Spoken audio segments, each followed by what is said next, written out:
What is up, ladies and gentlemen? Manny here.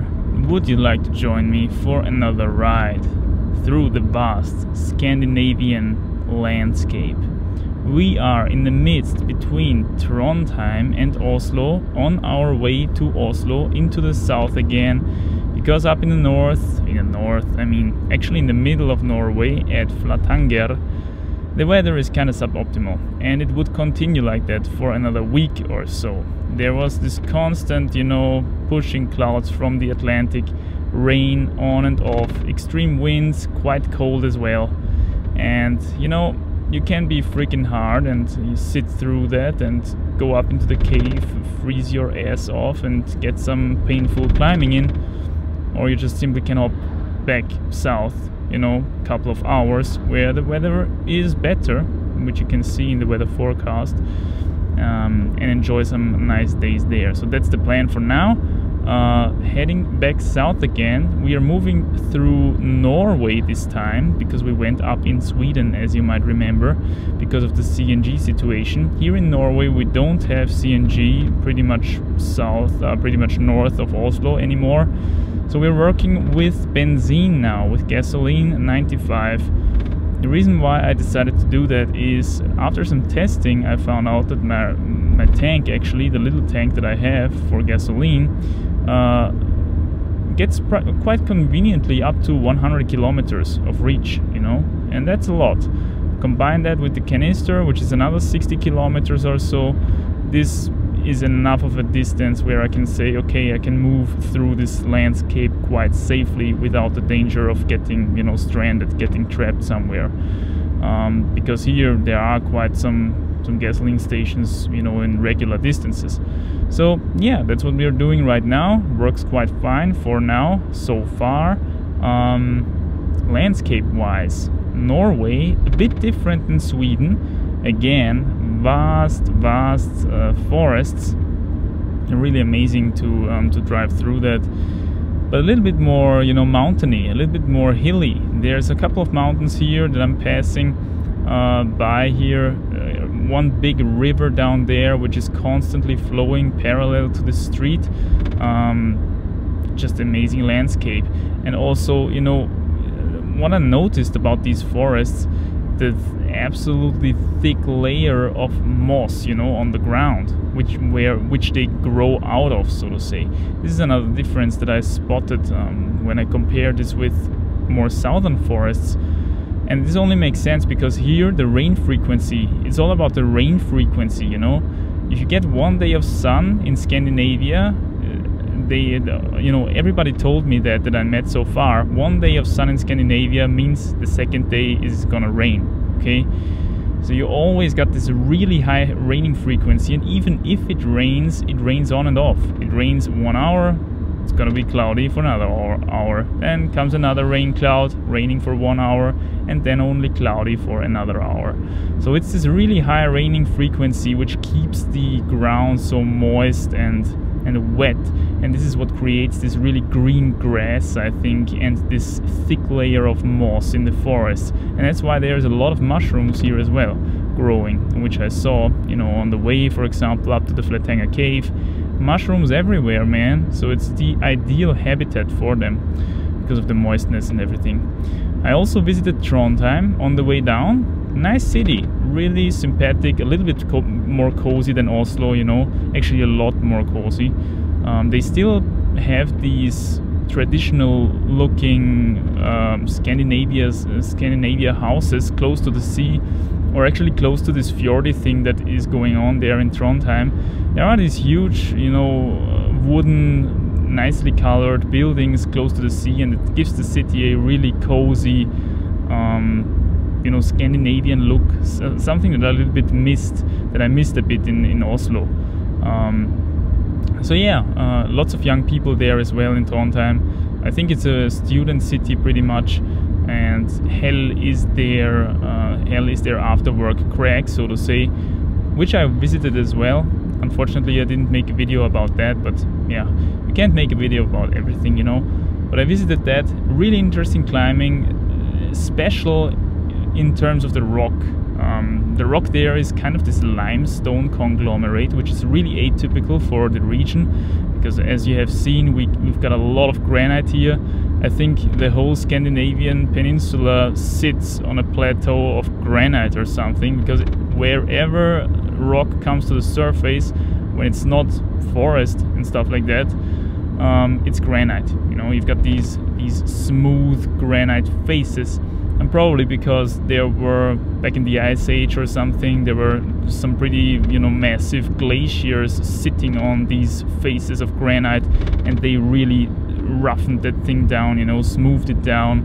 And today it's looking like this smooth surface. Kind of cool to look at. It really feels like on another planet. So yeah, this is the situation at the moment. Cruising on gasoline in between Trondheim and Oslo through the vast forest of Scandinavia again. What an awesome time. I really love it. And it kind of got me thinking again. I wanted to make another one of these car vlogs, although those don't get a lot of views, and actually they cost me subscribers, I think. Every time I post one of these, I lose some subscribers, because people think for some reason that I'm only gonna post these kind of videos now anymore, and no more climbing content on this channel. Only car vlogs. No, it's not like that, but the few people who watch them actually really appreciate them. I know that from some messages that I got. And by the way, big thanks to all the people, you know, who followed this journey, who wrote me messages, wrote me emails, climbed with me, and, you know, made this a really fun and enjoyable time. This is one of the best parts, you know, of traveling alone into such an adventure. You're gonna meet new people. Fate is gonna throw them at you, literally. That's how it feels sometimes. And I really appreciate that. I really appreciate all the new faces that I've met. So I wanted to pick up this time topic again, because it's actually pretty interesting. Nowadays we have all these things. We have watches on our arms. I have a watch here in front of me in the car. I have a watch on my cell phone, on my laptop, everywhere. I know all the time how late it is. You know, it's late. Just the wording on its own, it already creates some stress. It's late, okay? How late is it? We have calendars. We're counting years. We have calendars. We're counting weeks and months. All this, which is in fact artificial. It's an artificial construct in our, you know, in our human mind. It gives us the impression that time is really linear and runs really fast. And this is quite interesting when you think about it in the context of, in contrast of how time was perceived not too long ago. I remember this story from a friend whose grandmother or something. They didn't know exactly how old she was, because she didn't have a official birth certificate or something like that. She just told everybody she was like 85 or something, but she didn't know exactly. And this is a funny thing when you think about it. Not too long ago, like 100 or 200 years ago, people didn't even know still how old they were exactly. Because once you get to a certain age, you're just pretty old. That's it. You can see it in your face that you're pretty old, but you don't know exactly, okay? Because it wouldn't make sense to count all these years just one by one. And if you would go back even more in time, to, let's say, the guy who lived 10,000 years ago, this guy for certain did not know exactly, unless he would really, you know, count really regularly, and because nobody did do that, I think, you know. They did not have this kind of linear understanding of time. For them, it was more like a circle.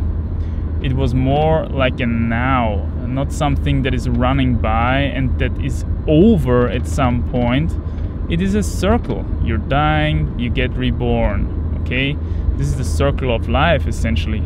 And this is how they understood it, how they perceived it, and how they still perceive it when you go like into the wild, you know, meeting some tribes or something. If you ask them how old they are, they won't really be able to give you an answer, okay? Because their numeric system will not even go that far. And that's only understandable because our numeric system is a completely man-made construct. Recording time, making time linear by counting numbers and, you know, counting days and weeks and months, it actually also requires to have numbers and all that. And it seems to be really a thing of civilizations. I think the Mayans, these South American, you know, civilizations, they already had something similar to calendars, just as well as the Egyptians with their pyramids, and also the Greeks and Romans, of course. They already did that, but it seems to be a thing that is exclusive to civilizations. In the wild, this thing seems to be pretty much absent. And in that sense, it's not wrong to say that it's actually artificial. It is just something that we use to try to describe reality. And that's quite interesting once you're breaking out of this habit, you know, thinking about, oh my god, it's another week gone, it's another month gone, oh my god, I'm 1 year older, I'm 30 now, I'm 40 now. Think about how people back in time wouldn't even have known that. And they were probably better off not even knowing that stuff. Or don't you think? It's kind of interesting to think about that. Also, we are today living in a world which is changing so rapidly. I think I've talked about this before in another video. I don't remember which one exactly, but you know, even in my lifetime, I'm 28 now, like when I was 10, the world was a completely different place. Probably not out here in the wild, but I grew up in a pretty modernized, quote-unquote, Western city where there were cars and buildings and electricity and everything. And there was no internet, okay? The internet was a new thing, for example. There were no smartphones. There were not even cell phones back then, all right? So it is just the upcoming of the cell phone, which was when I was young. And then are coming computers with internet, smartphone, electrical cars, solar plants, you know, everywhere, wind wheels everywhere. This is how much, you know, landscape and our civilization has changed in just that short period of time, maybe 20 years or something.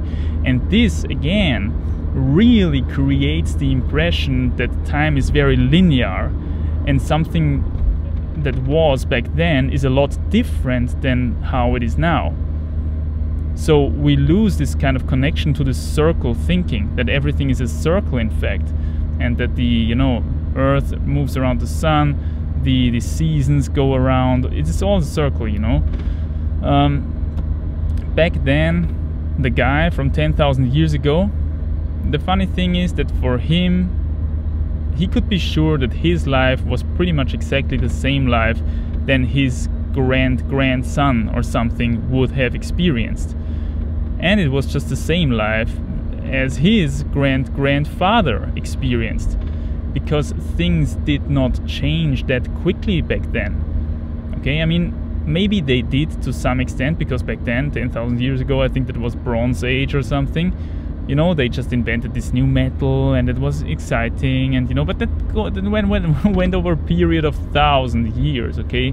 The development of the internet now, it goes over a period of 20 years, 10 years, and it's accelerating and accelerating, and it really gives us this stressy impression that time is this linear thing and that we only have that one chance and we have to make the best out of it and get it done and stuff like that. I think people back then wouldn't really stress out about it so much, because for them it was all a circle and they basically just lived the same lifestyle for thousands of years. And somewhere on this earth they still do, just not here in this Western civilization. And this is something that I'm thinking as well when I'm driving through these forests. These forests have been here for thousands of years, man. Thousands of years, and then maybe there was the Ice Age, and then it were glaciers for another 30,000 years or something. So nature really is constant, and is now, and is present. It is a circle. It is not linear. This is something that we have created in our minds, and it somehow creates this stress. So yeah, this is something that I thought about. Maybe, you know, break out from it from time to time. Let yourself get slowed down, experience nature a bit, and just enjoy the now. Live in the now, essentially. I guess that's the moral of this probably too long story. Alright, my friends, I hope you enjoyed this little ride through the Scandinavian forests. We are going to pass by Oslo, I think, relatively soon, and then we're gonna take a ferry down to Denmark again. And then we're gonna see how the weather is down there and get some new adventures in. Should be awesome. Bye.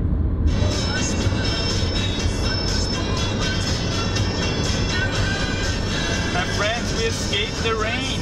We escaped the rain. Radio Metro, best channel in Norway.